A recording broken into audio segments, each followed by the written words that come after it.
I'm preparing this piece for a class I'm taking at the Rosewood Arts Center.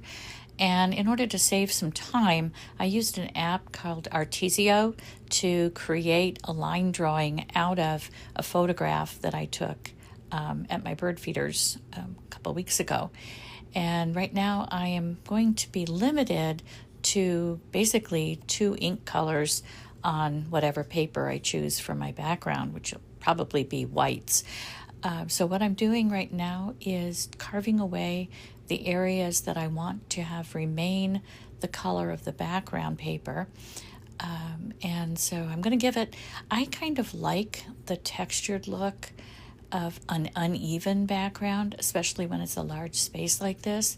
So I'm going to just be carving away basically 2 variations here. So I will get a little bit of my first ink color in the background, and that's going to be the yellow that will create the bird.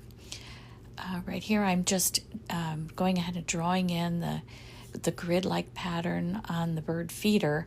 This one's going to be a little bit trickier since I don't really have more colors to work with. I'm going to have my paper color, my yellow for my bird, and black.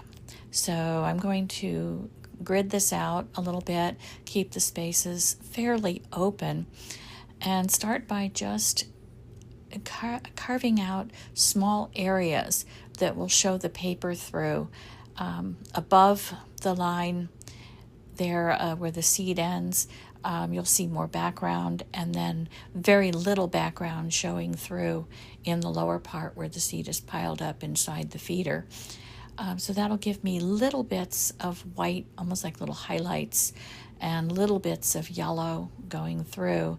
But the grid pattern should, if all goes according to plan, be black when the black ink is laid on. So this one's a little bit tricky because I have such small spaces to deal with. I went back to my really small carving tool. So it's going to be a slow process of carving out these little spaces in the grid. But we'll see how it goes on Wednesday. Wednesday evening, I'll print the first round of colors, which will be the yellows, and we'll see how they turn out.